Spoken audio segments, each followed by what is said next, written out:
दोस्तों जय मसीह। आप सभी का प्रभु यीशु मसीह के नाम में बहुत बहुत स्वागत है 5 minutes Bible study with pastor Daniel Raj के। और आज के विषय को रखने से पहले मैं जल्दी से याद दिला दूं, यूट्यूब चैनल अगर आपने अभी तक सब्सक्राइब नहीं किया है दोस्तों, मैं चाहता हूं कि जल्दी से सब्सक्राइब कर ले, आइकॉन बेल दबा लें, क्योंकि मेरे मैसेज जब अपलोड होते हैं तो आपको नोटिफिकेशन मिलता रहे। मेरे पेज को लाइक करना ना भूलें, डैनियल राज पेज, और आपको ये प्रेस करना है ये थंब वाला। उससे क्या होगा कि मेरे लाइव मैसेजेस को आप लोग देख सकते हैं। मसीह मंथन बैठक व्हाट्सएप ग्रुप जो कि हमने शुरू किया है गलत शिक्षाओं के प्रति, और उसके मेंबर्स आप बन सकते हैं। 600 से भी ज़्यादा लोग जुड़ चुके हैं। मैं चाहता हूं कि आप भी जुड़ें जो अभी तक नहीं जुड़े हैं। आपको करना क्या है, इनमें से किसी एक नंबर पर कॉल करना है और उनसे आपको कहना है कि वो आपको इस ग्रुप में ज्वाइन करें। ये नंबर का स्क्रीनशॉट ले लीजिए ताकि आप उनको कॉल कर सकते हैं। नाउ आज का विषय दोस्तों बड़ा दिलचस्प है और मैं चाहता हूं कि बड़े ध्यान से देखिएगा। जी हाँ, ये रहा दोस्तों, 7 बातें आपको स्वर्ग जाने से रोक सकती है। मैं रिपीट करता हूं, 7 बातें आपको स्वर्ग जाने से रोक सकती हैं। वो 7 बातें क्या है, मैं आपके बीच में रखने जा रहा हूं ना। उसके पहले कुछ वचन बढ़वा देता हूं। इब्रानी किताब उसका 12 का 15 कहता है कि ध्यान से देखते रहो, ऐसा ना हो कि कोई परमेश्वर के अनुग्रह से वंचित रह जाए। दूसरा इब्रानियों का 12 का 28, इस कारण हम इस राज्य को पाकर जो हिलने का नहीं, उस अनुग्रह को हाथ से जाने ना दे। ये 2 वचन बताता है हमें सतर्क रहने को, वार्न करता है सावधान रहने को। अगर हम सतर्क या सावधान नहीं रहे तो दोस्तों हम स्वर्ग जाने से वंचित रह जाएंगे और उद्धार को खो सकते हैं। एक छोटा सा एग्जांपल, एक व्यक्ति था जिसने अपना उद्धार खो दिया। मैं बताता हूं कौन है। वो जागरूक ना होने के चलते उसके साथ में ये घटना घटी। याद रखो, न्यू टेस्टमेंट का है, यीशु के ज़माने का है। जानना चाहोगे कौन है? जी हाँ दोस्तों, उसका नाम है यहूदा इस्करियोत।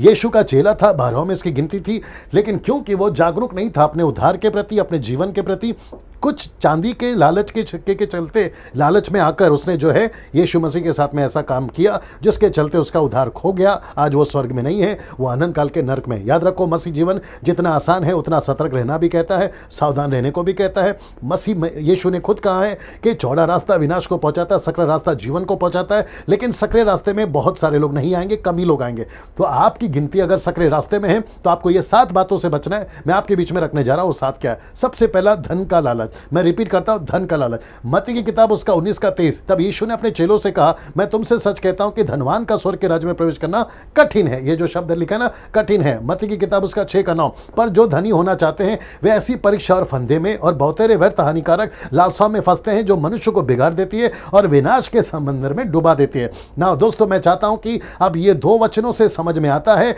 कि हमें धन का लालची नहीं होना है।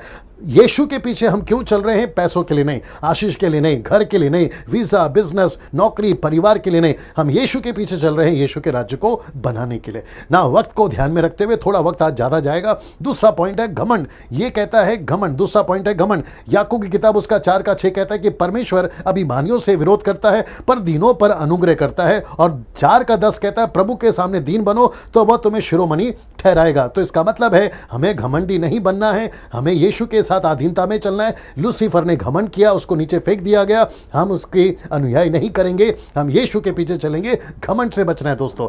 ना मैं इसमें अगर एक और चीज जोड़ दूं, आप क्या हैं? प्रीचर हैं, वर्शिपर हैं, म्यूजिशियंस हैं, आप जो भी हैं, आपको किसी भी चीज का घमंड नहीं करना है, क्योंकि जो कुछ आपको मिला है वो सब प्रभु की ओर से मिला है। ना दोस्तों, तीसरा ये है आलस या लेजीनेस।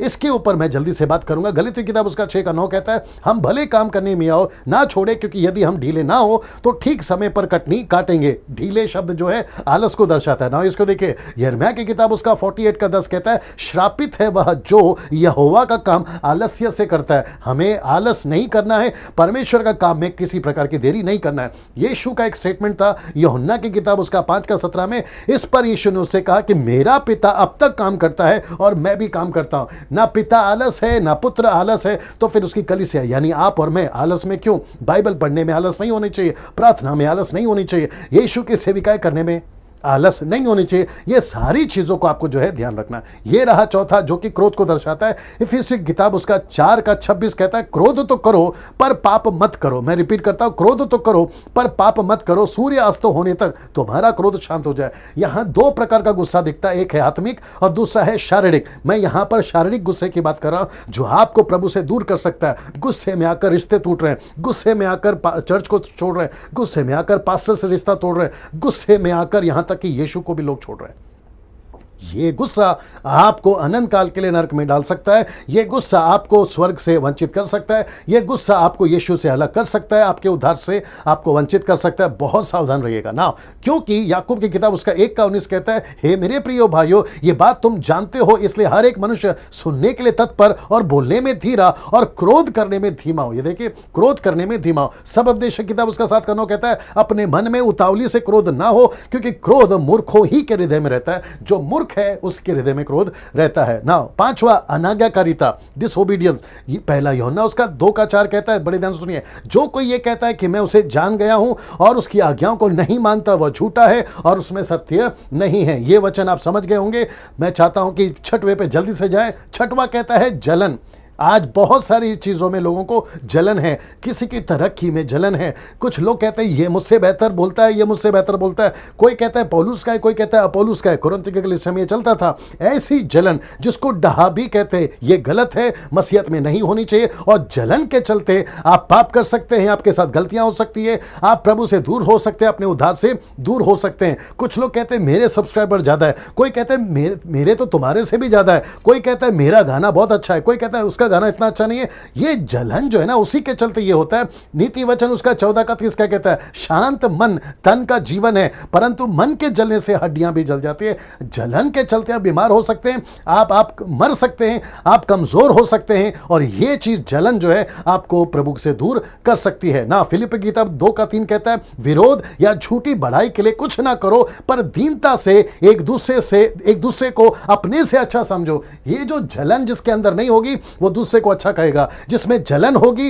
वो दूसरे को बुरा कहेगा। जलन से बचिए और स्वर्ग जाने से अपने से वंचित ना होइए, बल्कि प्रभु के राज्य में चलिए, जलन से बचिए। ये रहा 7वां, जो है आखिरी और बहुत ही खतरनाक है।